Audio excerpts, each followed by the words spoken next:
welcome back to the Mind of Design podcast.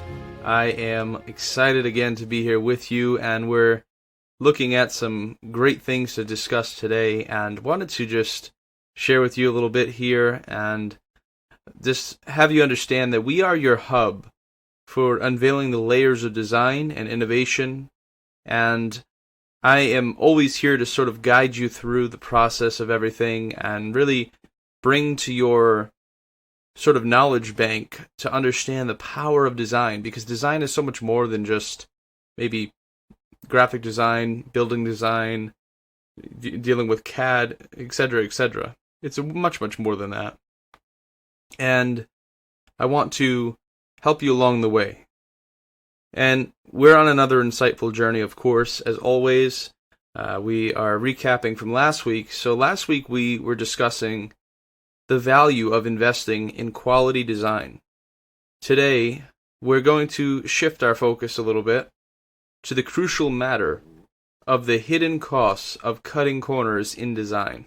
I think everybody on this podcast, you can understand and appreciate the power of the understanding that people are always looking to go after things from a perspective of, how can I save money? How can I save a buck? How can I go after it differently? Because A, B, C, D, all the way to Z, and then you get into the numbers and people are finding other reasons as to why they're trying to save money. But here is the never-ending battle with clients. I've noticed some of the most difficult clients that I've had to deal with, and maybe some of you can appreciate this, are the ones that spend the least amount of money, want to nitpick and decide on all of the details when they haven't paid for them. And they're always trying to squeeze something else in as a result of the relationship or off of the strength of the referral, whatever the case. And this is something very interesting, and I think it's going to help a lot of us today and really sort of air out the carpet, so to speak, and really bring some fresh perspective in this particular area. So as we begin to step into this, I was just considering something, because some of you may have been wondering, well, why are you doing this in seasons? Isn't this episode 19? Well, technically it is, and we'll explain a little bit about that.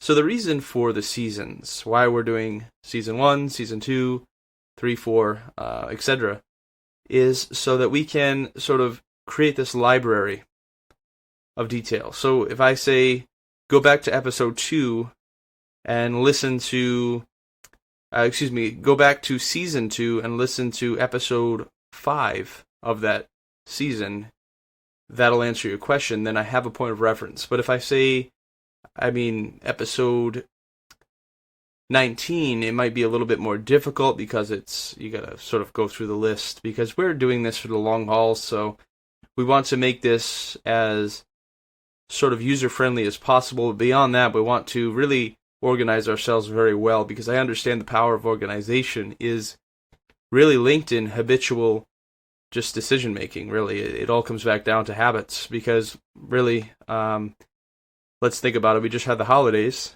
Some of you might be guilty of this. You have family over and the house is spotless. And then the family leave, and it's not so much that the house isn't spotless anymore, it's more so, well, you're going back to your old habits. Dare I say, it's habitual. Decision-making, everything about what we do, we're creatures of habit. So people, especially human beings, are very much creatures of habit. And so anything you want in life, don't expect it to just work. It has a sort of reality check to it. You have to understand that nothing is by happenstance. Nothing is just because you say it is. Therefore it is. That's a great idea, but it's not how it works. It works much different. It works based on the standard that you set. So if you expect somebody maybe you're in a relationship, you expect somebody to do certain things, don't expect them to change when you decide that they should change, or vice versa. And there's many different sort of areas and wormholes we can get into on this, but just to sort of set the pace, it's very important to organize yourselves very well. And it's a huge piece to the massive puzzle called life, because let's be honest, I mean, it's very easy to fall into the trap of, well, I don't feel like doing it today. It's my weekend. It's a holiday. It's my birthday. It's, I don't know. You can go and pick something out of the magic hat of endlessness of excuses. But when you boil it all down, it's all excuses at the end of the day. And so we have to face those realities. And that's a whole other conversation that we probably should have a podcast on. Truthfully, we should have a session on this of just discussing just the habitualness of people's sort of processing and procedures through life, because it's incredible to me how many excuses people will find in life to really buttress their mistakes or buttress their wrongdoing or buttress whatever it is that they decide and deem as needing to be protected. Because a lot of people just don't want to be wrong. For the fear of being wrong, they will just walk through the field of endlessness of saying, well, this is the reason why, blah, blah, blah, and making excuses. So all that to say, bringing us to the focus of today's episode is the cost of cutting corners. It really boils down to this area, because cutting corners, it's so ridiculous, but yet it's so fundamental and foundational. Because the idea of cheap design, think about it. You buy something from, I'm not going to mention any stores, but you know the stores, you know they're cheap. I mean, they just are. The quality of the stuff is subpar at best. And it breaks down maybe 2 years. But that china cabinet that you have from your great-great-grandmother is still standing for some reason. Why is that? Called design. At some point, they paid, as the phrase goes, a pretty penny. I don't know why pennies are pretty, but that's something different that we can talk about too, with the discussion of different habits of even little cliches like that. Pretty penny, or filthy rich. I've never met a rich man that's filthy, but when you really think about those ideas, it's very interesting. So I think it would be an interesting conversation to have, and we'll definitely talk about that in the future. Maybe we'll get over to that maybe in March or something. But we'll look into some ideas on that. But all that to say and bring you through, because you might be wondering, well, what does this have to do with the cost of design? Well, it has everything to do with where we're going, and it's bringing us sort of as a bridge to where I want to take you today. And that is that we're talking about the pitfalls of prioritizing cost over quality. Because something can be costly in the moment, but the quality is the deciding factor. What do I mean by that? Think of the quality as the standard to everything in life. It's a foundation. Would you spend very little money on a foundation, knowing that it's going to support your entire family, knowing that it's going to support everything that you will ever do upon it? Of course not. You would spend much money in that. But why would you spend much money in that if you're never going to see it? Because think about it. How often do you go look at the foundation and say, wow, what an amazing foundation that is? Never. Nobody does that. The only time you go in the basement is to check the hot water tank or make sure that you don't have any cracks in the foundation. And for most people, if they are in the design space and construction like myself, I would just convert the basement into my office. Why? Because it's just a better space for me. I don't need windows. I'd rather control lighting and all that stuff. And speaking of lighting design, we're going to have somebody on our podcast very soon. And she's very well known in the public eye, really more so locally than nationally, but she's a very influential person in the lighting design space. And I'm very excited to be interviewing her coming up very soon.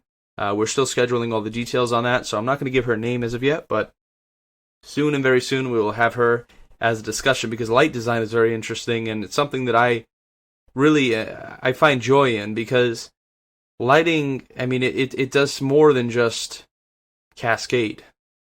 Far more. It sets moods, it does a bunch of things, and one of the greatest things with light is I can control a room's energy level. What do I mean by that? Well, I have certain lamps in my office space that I put on for particular times that I'm working. So if I'm working at night, I have a sort of a writer lamp. And then I have other lamps that I put on when I'm doing maybe a show or I'm just getting into a workflow during the day, so it creates this sort of daylight effect. And then I have this little sort of nightlight thing in my corner that really has a soft tone. I'll put the TV on, that casts a light. And so I'll have this flow that sort of builds me to a space where I get into that flow state. Because flow states, I mean, let's be honest, there's something magical and miraculous about. I don't know if I should use magical and miraculous in the same sentence, but we'll say miraculous. There's something very miraculous about the power of productivity. And productivity, you hear all of these productivity hacks and so forth. Where they really lie is in the discussion of understanding that they are all connected to a flow state. If you can get into that flow state, that flow where it's like 4 hours feels like 4 minutes, and you get so much done in those 4 hours. But because you were in that flow state, it was like seamlessness. It was like effortless. Why? Because you're in such a zone. And that's where we're all sort of fighting to get. And in society, marketing and branding and all of these videos and different things going on, there's so much simultaneously coming at us, and it's like we're overstimulated all the time. And to be able to pull back from all of that, walks in nature, etc. This is another podcast that we're going to have, so I want you to get the gist of sort of what we're talking about here in the discussion of this area of the pitfalls of prioritizing cost over quality, because cost is sort of initial. It hurts initially, but long term you forget all about it. Why? Because you spent once, you didn't spend again. But when you spend again, it hurts all the more. So, as we initiate our exploration by understanding the rationale behind sort of opting for cheaper design solutions, while initially seeming economical, the long-term effects can really be surprisingly harmful. As Charles Hermes once wisely said, he put it this way: the details are not the details. I want you to get this now. The details are not the details. They make the design. So the details are not the details, they make the design. And so there I say, when you focus so much on how much is it going to cost me, you miss the specific reality of how it really brings it all together. And most people are focused too much on, well, I can't do this and I can't do that. First of all, the moment you say, I can't or I can, the I am factor is there. What do I mean by that? That's a law. It's a law in the universe. You cannot get away from it. You can try to ignore it, but it's still there. It's just like gravity. Ignore gravity enough, I mean, it's not going to be good for you if you disobey the law of gravity. Why? Because if you jump off of somewhere onto something, gravity's going to be there to either catch you or, well, some bad things can happen. And so people can say, well, I don't like gravity. That's too bad. It's a law. It doesn't matter. It's not about liking or not liking. It's about it is a reality.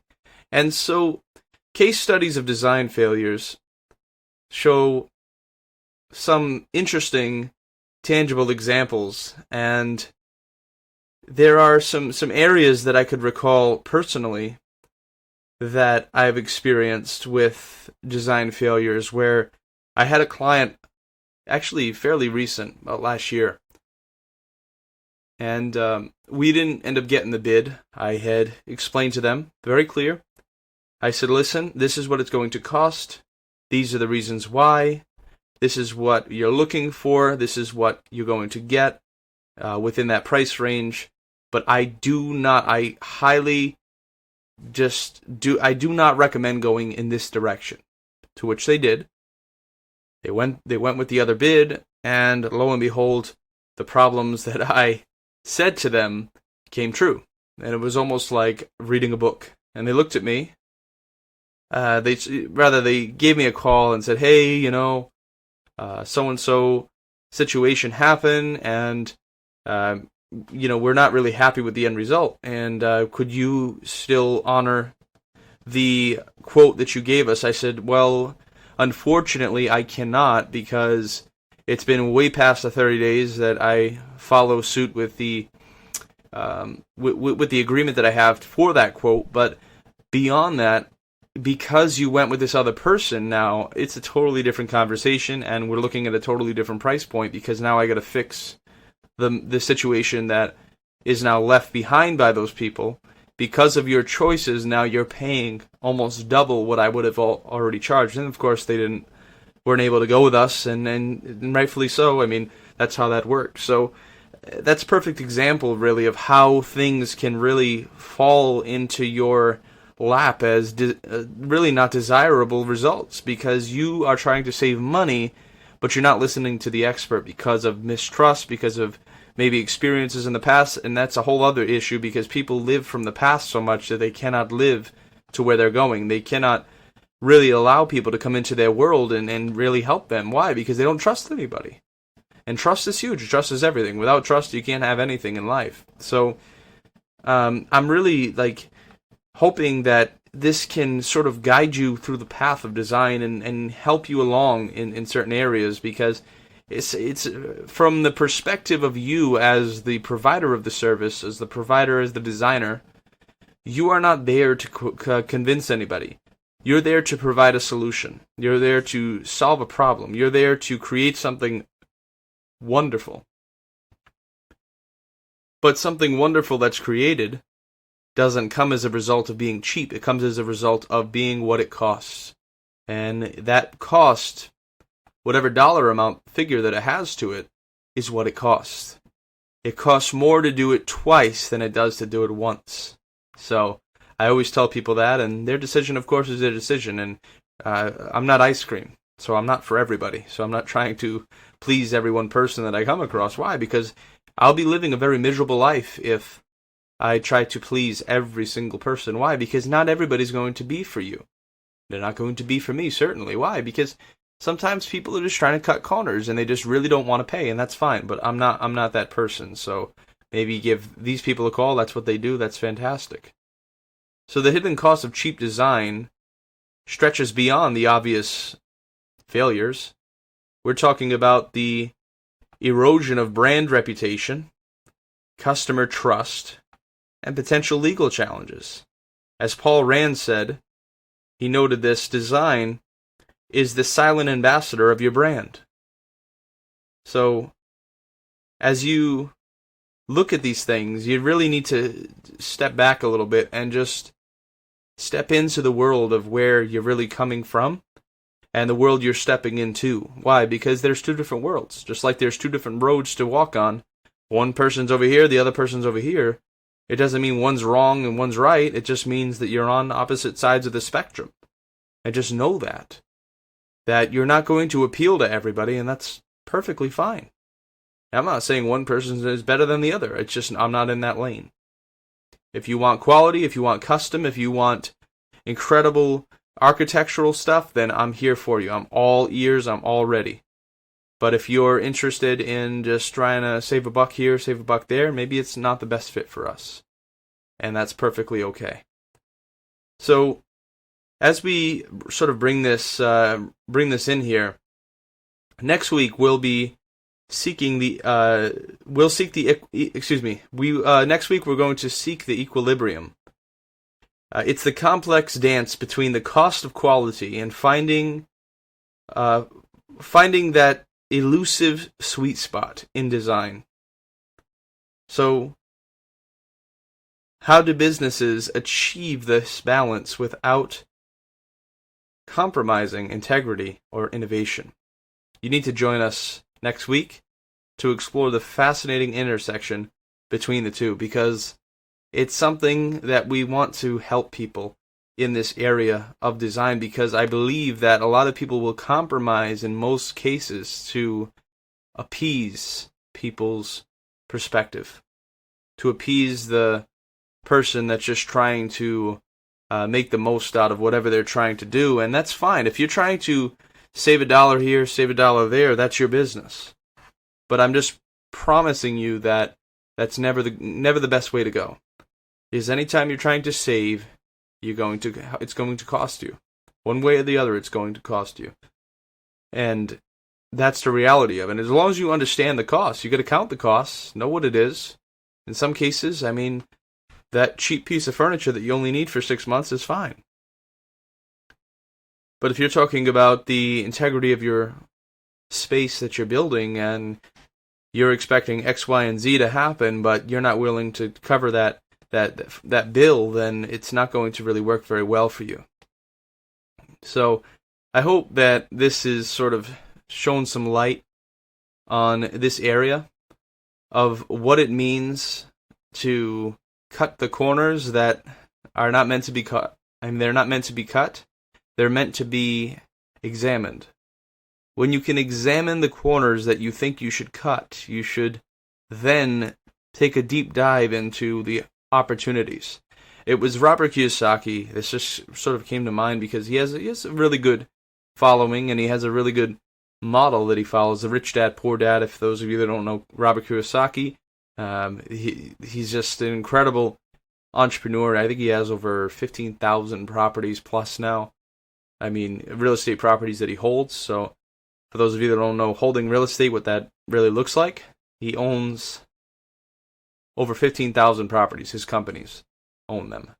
So that means he's personally probably worth several $100 million, and I'm probably light on that number, but just for sake of reference, I mean, you can get a few $100 million in your mind, and that's what that man has, because he's built an empire surrounding that. And his book, Rich Dad, Poor Dad, and there's the quadrant sort of thing, the cash flow quadrant. I have the book here. He talks a little bit about this area of what it means to really step into a space and dominate that space. Because you can try to save, and you can try to count your pennies and put, all of that money inside of an account, but they're printing the money faster than you can save it, count it, consider it. So why are you trying to do the deed of saving the money? Because you've been taught by your poor parents. And he goes on and talks about this. If you haven't read his book, I highly recommend it. I mean, today you just listen to it on audiobooks and you're good to go. I mean, there's no excuse. You can probably play it on YouTube, to be truthfully honest, and probably listen to it for free on there. But see, there's something about the subconscious mind that says, you got to do this, you have to do that, you got to do this, you got to think this way, you got to go to school, you got to get an education. But life is the best educator. Life is one of the best tools to have in your arsenal, because I never learned any of this from going to school. I mean, I can't say school didn't help at all. It helped my social life, of course.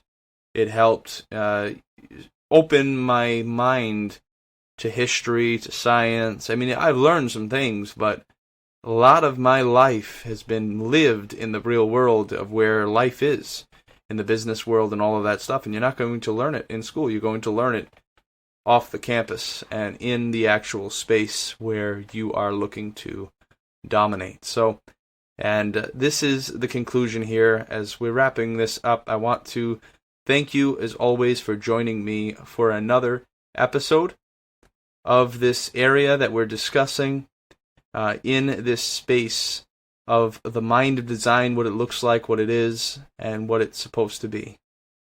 Remember, true leadership lies in navigating the full spectrum of decision-making. Engage with us on our different social media platforms. You can check us out on Facebook, The Tyler Bankston. That's almost up and running, so stay tuned for that. The Mind of Design podcast we have available on Facebook, and you can check us out on Instagram, the Tyler Bankston. If you're using TikTok, you can check us out on there. It's called the Kings of Detail. We're on there as well. And we have several other platforms you can check us out, but you want to connect with us, grow with us, share your thoughts with us, and let's continue the challenge of challenging the norms and building lasting legacies. That's what we're after, really. At the end of it all, we're here to build something unusual. So, if you want to connect with us, I encourage you to send an email over to feedback@themindofdesign.com. That's our email there. You can share with us your thoughts, your ideas, maybe even future episodes you'd like to hear discussed. Please do. Share it there, and we will connect with you, and it'll be great. So, thank you, as always, for being again with us and being a valued listener. We really do appreciate you and value you. So, until the next episode, I want you to, as always, to stay curious and stay inspired. Thank you again. We'll see you on the next one.